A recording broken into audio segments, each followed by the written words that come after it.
Hello guys and welcome to tea time. आज हम बात करेंगे एक्ट्रेस रंभा की, जिन्होंने बॉलीवुड से लेकर बहुत सारी रीजनल मूवीज़ में काम किया, बड़े बड़े अदाकारों के साथ काम किया।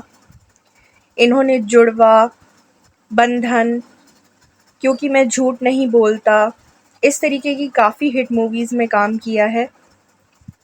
और उस टाइम में कहा जाता था कि इनका चेहरा श्रीदेवी और दिव्या भारती से काफ़ी ज़्यादा मिलता है, इसलिए दिव्या भारती की अचानक डेथ के बाद इनको दिव्या भारती की काफ़ी सारी मूवीज़ में उनकी जगह कास्ट कर लिया गया।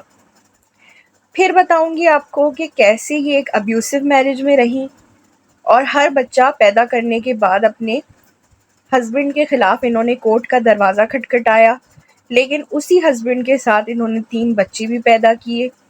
तो आज इस वीडियो में बताऊंगी रंभा एक्ट्रेस के बारे में सब कुछ। आप चैनल को सब्सक्राइब कर दीजिए और आइए शुरू करते हैं। 5 जून 1976 को आंध्र प्रदेश के विजयवाड़ा में पैदा हुई एक्ट्रेस रंभा। ये एक तेलुगु फैमिली से बिलोंग करती हैं। जब ये पैदा हुई तो इनका नाम रखा था विजयलक्ष्मी। ये विजयलक्ष्मी से रंभा कैसे बनी, ये हम आपको आगे बताएंगे। फादर का नाम वेंकटेश्वर राव और मदर का नाम उषा रानी। इनके एक भाई भी थे जिनका नाम प्री श्रीनिवास राव था।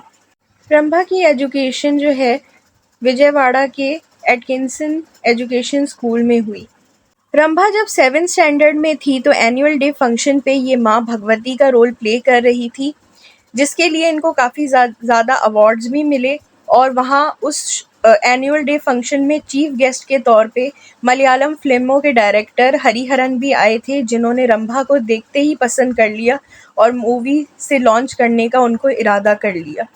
हरिहरन ने रंभा की फैमिली से कांटेक्ट किया और इनको अपनी फिल्म सरगम के लिए साइन कर लिया। इस तरह 16 साल की उम्र में रंभा 1992 में फिल्म सरगम में हमें नजर आई और इसी मूवी से इनका डेब्यू हुआ। तब इनका स्क्रीन नेम अमृता के नाम से रखा गया था। ये फिल्म सुपरहिट रही और इस फिल्म को नेशनल अवार्ड भी विन हो गया। इसके बाद रंभा ने अपनी पढ़ाई छोड़ दी और फिल्मों की तरफ अट्रैक्ट होने लगी और फिल्मों में अपना करियर बनाने का उसने पूरा इरादा कर लिया था।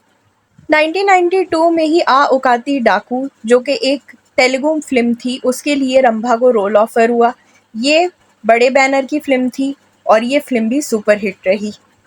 इस फिल्म में इनका नाम रंभा था और ये नाम इनको इतना पसंद आया कि आगे के लिए इन्होंने अपना यही स्क्रीन नेम रख लिया और इस तरह से विजयलक्ष्मी बन गई रंभा।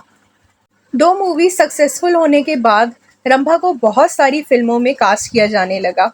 इन्होंने बॉलीवुड में आने की तैयारी भी पकड़ ली। 1995 में ये बॉलीवुड में एंट्री करती हैं जल्लाद फिल्म के साथ। इस फिल्म में मधु और रंभा 2 एक्ट्रेसेस थी, मिथुन के अपोजिट। वैसे तो ये फिल्म कुछ खास कमाल नहीं दिखा पाई, लेकिन इससे 19 साल की रंभा ने अपना बॉलीवुड डेब्यू ज़रूर कर लिया था। अब बात करेंगे सिर्फ इनकी हिंदी फिल्मों के बारे में।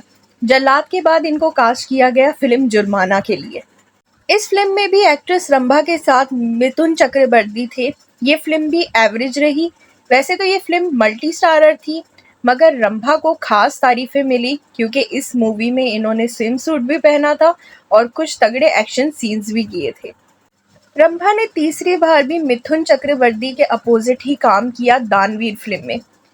ये फिल्म भी कुछ खास नहीं चल सकी और इसमें रंभा की एक्टिंग इतनी कमाल की नहीं रही, हालांकि वो इसमें एक एक्ट्रेस का ग्लैमरस रोल पोर्ट्रे कर रही थी। इसके बाद रंभा ने जंग मूवी में काम किया। इस फिल्म में भी मिथुन चक्रवर्ती जरूर थे, लेकिन इनके अपोजिट अजय देवगन थे। ये भी एक मल्टी स्टारर फिल्म रही और इसमें रंभा सिर्फ लटके झटके दिखाती ही नजर आई हमें। 1997 में रंभा की 3 फिल्में रिलीज हुई, कहर, सजना और जुड़वा। जुड़वा हम सब जानते हैं, वही फिल्म रही जिसकी वजह से रंभा की पहचान बॉलीवुड में हुई। कहर की बात करें तो वो भी एक मल्टी स्टारर मूवी थी और सजना का डेटा जो है वो हमें नहीं मिला। जुड़वा के हिट होने के बाद अगले साल 1998 में रंभा हमें नजर आई घरवाली बाहर वाली में, जिनमें इन्होंने एक नेपाली लड़की का रोल प्ले किया और ये फिल्म भी अच्छी साबित हुई। इनके अपोजिट अनिल कपूर और रवीना टंडन थे। इसी साल रंभा की एक और फिल्म आई बंधन। ये फिल्म भी सलमान खान के अपोजिट थी, जिसमें सलमान खान जो है वो हमें नज़र आए थे रंभा के साथ, और इनकी पेयर आपस में काफ़ी ज़्यादा क्यूट लग रहे थे दोनों एक साथ। रंभा के हिस्से काफ़ी सुपरहिट गाने आए इस फिल्म बंधन के साथ। 1999 में इनकी सिर्फ एक फिल्म रिलीज़ हुई, मैं तेरे प्यार में पागल। अब अगले साल इनकी 3 फिल्में रिलीज़ हुई। पहली दिल ही दिल में, इसमें इनका गेस्ट अपीयरेंस था। दूसरी मूवी रही क्रोध, जिसमें काफ़ी सारे मल्टी स्टारर थे, ये फिल्म हिट भी नहीं हुई। और तीसरी फिल्म इनकी बेटी नंबर 1, जो कि एक हिट फिल्म साबित हुई। गोविंदा के साथ इनका सोलो लीड रोल था और इन्होंने काफ़ी अच्छी एक्टिंग भी की और काफ़ी अच्छे इनके गाने भी रहे। 2001 में इनकी फिल्म फिर से गोविंदा के साथ आई, क्योंकि मैं झूठ नहीं बोलता, और ये फिल्म भी एक हिट फिल्म साबित हुई। अगले साल रंभा ने 2 और फिल्मों में काम किया। पहली जानी दुश्मन, जो कि एक मल्टी स्टारर थी और हर एक्टर को अपना एक्टिंग का जौहर दिखाने के लिए बहुत कम टाइम मिला। दूसरी फिल्म थी प्यार दीवाना होता है। इसमें ये गोविंदा और रानी मुखर्जी की इस फिल्म में ये एक छोटे से गेस्ट अपीयरेंस में थी, और इसके बाद इनकी कोई हिंदी फिल्म नहीं आई, जिसके बाद इनका करियर ख़त्म होके रह गया। साउथ की काफ़ी सारी फिल्मों में रंभा फिर भी काम करती रहीं, कन्नड़ा, मलयालम, तेलुगु, काफ़ी सारी तेलुगु भाषा की और कन्नड़ा की और सारी इस साउथ इंडस्ट्री की सारी फिल्में जो हैं रंभा फिर भी करती रहीं, और वहाँ पे ये काफ़ी कामयाब भी रहीं। रंभा का करियर कुछ खास अब नहीं चल पा रहा था। इसके बाद रंभा ने सोचा एक फ़िल्म बनाने का, और इन्होंने फ़िल्म बनाई भी। फ़िल्म का नाम था थ्री रोज़ेज़। ये एक तेलुगु फ़िल्म थी जिसमें इनके साथ 2 और एक्ट्रेसेस थी, ज्योतिका और लैला। ये फ़िल्म इन्होंने अपने भाई वासु के साथ मिलके बनाई थी, लेकिन ये फ़िल्म जो कि 2 साल में बनकर रिलीज़ हुई थी, ये भी एक फ्लॉप रही, और इसी के साथ रंभा के सारे पैसे जो उन्होंने मूवी बनाने में लगाए थे वो भी डूब गए। इसके बाद रंभा पे कोर्ट केस हो गया और चेक बाउंस की वजह से इनको कोर्ट के चक्कर भी लगाने पड़े। दरअसल इन्होंने 25 लाख का लोन लिया था फाइनेंसर से, और वो ना देने की वजह से इनका 2 करोड़ का घर जो गिरवी पड़ा था वो फाइनेंसर ने इनसे ले लिया, और इनको अपना दूसरा चेन्नई वाला घर भी बेचना पड़ा। इसके बाद रंभा बहुत ज़्यादा निराश हो गई और आइंदा से इन्होंने कसम खा ली कभी भी किसी फिल्म ना बनाने की। इसके बाद 2005 और 6 के दरमियान रंभा ने 3 बंगाली फिल्मों में काम किया। नाम थे दादा, चिता और रिफ्यूज़ी। आखिर में रंभा ने कुछ भोजपुरी फिल्मों में भी काम किया। 2007 में इन्होंने रवि कृष्णन के साथ इस फिल्म में काम किया, राम बलराम।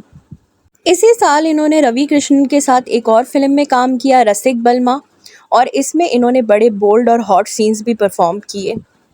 रंभा का नाम एक्टर रवि कृष्णन के साथ भी जुड़ा और इनको स्पॉट भी किया गया, लेकिन बहुत अरसे तक ये भोजपुरी फिल्मों का माहौल ना झेल सकी, और ये वहाँ से भी मुड़ के वापस आ गई।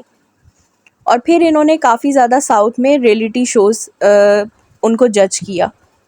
मज़े की बात कि श्रीदेवी, दिव्या भारती और रंभा तीनों साउथ इंडस्ट्री से ही आई थी, और तीनों का चेहरा बिल्कुल एक जैसा दिखता था। इसके बाद दिव्या भारती की जब डेथ हुई, तो उनकी कुछ फिल्मों को पूरा करने के लिए जहाँ श्रीदेवी को साइन किया, वहाँ पे रंभा को भी साइन किया। एक ऐसी फिल्म थी होथोली मधु। इसलिए जो है काफ़ी सारे लोग इन एक्ट्रेसेस को देखकर कंफ्यूज हो जाते हैं। अगस्त 2008 में ऐसी न्यूज़ भी उड़ी कि रंभा जो है इन्होंने किसी के प्यार में पड़कर बहुत सारी स्लीपिंग पिल्स खा ली, जिसकी वजह से इनको आईसीयू में शिफ्ट किया गया। रंभा बहुत जल्द इससे रिकवर कर गईं, लेकिन उन्होंने सामने आकर इस मामले में कोई भी सफाई नहीं दी। 2009 में जब ये अपनी international film quick gun Murugan को प्रमोट करती देखी गईं, तब इन्होंने उस पुराने सवाल का जवाब दिया कि दरअसल व्रत रखने की वजह से उनकी तबीयत बहुत ज़्यादा ख़राब हो गई थी, ना कि वो मरना वगैरह चाहती थी। 8 अप्रैल 2010 को इन्होंने शादी कर ली। श्रीलंकन बेस्ड तमिल बिजनेसमैन इंद्रन कुमार परमनाथन से इन्होंने शादी कर ली। इनके हस्बैंड एक बड़े बिजनेसमैन थे और मैजिक वुड किचन वुड के चेयरमैन भी थे। ये अपने हस्बैंड के साथ कनाडा टोरंटो चली गई और वहीं शिफ्ट हो गई मूवीज़ वगैरह को छोड़कर। रंभा ने अपने हस्बैंड के लिए एड्स में काम किया था और इसी तरह उनके अपने हस्बैंड से मुलाकात हुई थी। बाद में दोनों ने शादी का फैसला कर लिया था। जब रंभा और इनके हस्बैंड हनीमून ही मना रहे थे तब मीडिया में ये खबर आई कि इनके हस्बैंड तो ऑलरेडी मैरिड थे और इन्होंने रंभा से ये सारी बातें छुपा कर इनको अपने जाल में फंसाकर इनसे शादी कर ली।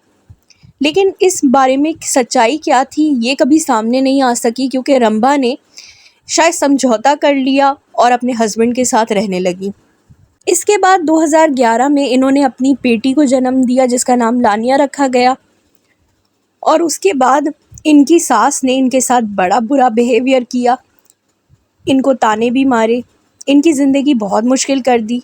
लेकिन फिर हैरत की बात यह कि 2015 में इन्होंने एक और बेटी साशा को जन्म दे दिया। पति ने सपोर्ट नहीं किया और इस बार तो मामला इस हद तक बिगड़ गया कि उनको अपनी दोनों बेटियों समेत वापस भारत आना पड़ा। इसके बाद रंभा ने कोर्ट केस कर दिया जिसमें इनकी शादी जो है डिवोर्स तक आ पहुंची।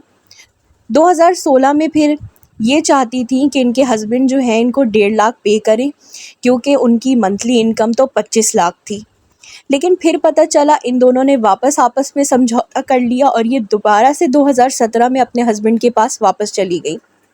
इस वाक़ये के कुछ अरसे बाद 2018 में रंभा ने एक बेटे को जन्म दिया और इस बेटे की जो है वो बर्थडे बड़ी धूमधाम से इनके घर वालों ने मनाई।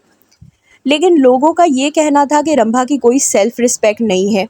वो कैसे एक ऐसे आदमी के साथ रह सकती हैं जो एक वक्त पे अपने इनके बच्चों का खर्चा तक नहीं उठाना चाह रहा था और आज ये उसी के साथ तीसरा बच्चा पैदा कर दिया इन्होंने।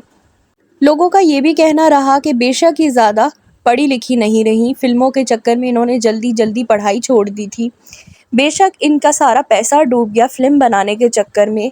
लेकिन फिर भी जब इनको पहली दफ़ा पता चल गया था कि इनके हस्बैंड पहले से शादीशुदा हैं और उन्होंने धोखा देकर इनसे शादी की है, तब इनको अपने हस्बैंड को उसी वक्त छोड़ देना चाहिए था और एक बड़ा स्टेप उठाना चाहिए था।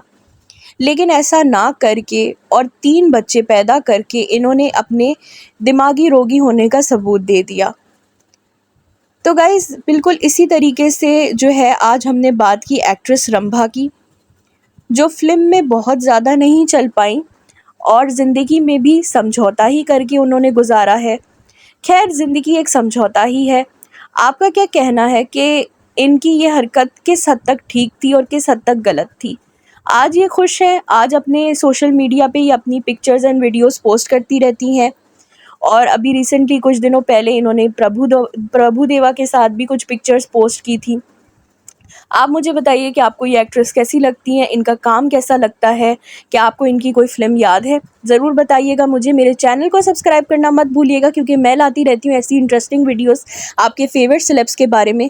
फिर लेकर आऊँगी ऐसी ही एक video. Till then take care, do like share and subscribe. फिर मिलेंगे नेक्स्ट वीडियो के साथ। Take care, bye bye.